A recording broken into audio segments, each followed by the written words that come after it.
തക്കട് വാടാ. വരത്തില്ല. നീ വാ വാ ഇവിടെ. ഞാൻ വരത്തില്ല. നീ വാടാ, ഞാൻ ഒന്നും ചെയ്തില്ല. നീ വാ. ഇവിടെ പേടിക്കണ്ട, ഞാനല്ലേ നിന്റെ വളി കാരണം. അവനങ്ങ് പേടിച്ച് എന്തോ ഒരു സൗണ്ട് വിട്ടടാ ജമാലെ. മൈരം തായോളിന്ന് ഇറങ്ങിപ്പോടാ. വളി വിട്ടിട്ടാ ഞാൻ പിടിക്കല. വളിയോടെ വന്ന് ഇറങ്ങിപ്പോട്ടെ. കൊച്ചെള്ളം പാട്ടും കേട്ട് സൂചിച്ചിരിക്കുക. അക്കത്തിക്കും തല വരെ കയ്യെ എന്തുവാടാ ജീപ്പ് വെള്ളം താറമ്മക്കട കയ്യിൽ ഒരു എന്തുവാ. സ്ഥലമൊക്കെ കാണാൻ കൊള്ളാം അല്ലേ? കൊള്ളാം പ്രമാദം. സൂപ്പർ സ്ഥലം, സൂപ്പർ. കണ്ടോടാ ഞെക്കിപ്പീത്തി വിട്ടാണ്ടോടാ അവൻ. എന്തുവാടാ പിന്നെ ഞാൻ ചെയ്യണ്ട. പുള്ളി അടച്ച് നോക്കട്ടല്ലേ. ഞാൻ ആ മുന്തിരിങ്ങ അവിടെ മേശപ്പുറത്ത് കൊണ്ടുവച്ച നീ അല്ലടാ അടുത്ത് കാട്ട് തിന്നത്. മാമ ഒരു 5 തിന്നിട്ട് ഞാൻ എടുത്തൊന്നുമില്ല. തിന്നേ ഒരെണ്ണ തിന്നോ. നീ 5 തിന്നില്ലടാ. ഇപ്പൊ എന്റെ അടുത്ത് പറഞ്ഞേ കള്ളത്തരം പറയല്.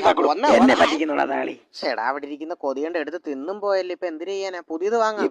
പുതിയത് വാങ്ങിച്ച് നിന്റെ കൊതി തീരുവതാളി. കൊണ്ടുവച്ച സമയത്ത് തന്നെ അങ്ങ് തിന്നൂടായിരുന്നു. മാമ ഇനി പറഞ്ഞു കുണ്ടിയിൽ ആ പഠിച്ചു വയ്ക്കാനായിട്ട് നേരെ വെക്കട്ടെ. ഇതിനി ഇടയിലോട്ട് കയറ്റി വയ്ക്കാം. അഴിഞ്ഞു പോയാൽ തീർന്നു. മാമനെങ്ങണം കണ്ട വലി. ഇപ്പോഴത്തെ ലക്ഷണം വെച്ച് നോക്കിട്ട് മഴയുണ്ട്. നീ ആ ചിട്ടിയൊക്കെ പറക്കി അകത്തിട്ട് ഇതെന്തുവാ? കുളിച്ചോണ്ടിരുന്നപ്പം കുളിമുറി കിടന്ന ഡ്രസ്സാ. എങ്ങനെയുണ്ട്? ഇതിട്ട് അഴിഞ്ഞു പോകും കേട്ടോ. അതൊന്നും കുഴപ്പമില്ല, അകത്ത് സേഫ്റ്റി ഉണ്ട്. ഏത് സേഫ്റ്റിയോ? നീയാണോ സേഫ്റ്റിയുടെ കാര്യം പറയുന്നത്? എടാ ചെറുപ്പത്തി ഇച്ചിരി മണിയുള്ള നെത്തോലി തറയെ കൂടെ ഇട്ട് ഒരച്ചോണ്ടിടുന്ന നീയാണോ സേഫ്റ്റി? നെത്തോലി വളർന്നു നോക്കുന്ന പിള്ളേരെ നടക്കുന്നവൻ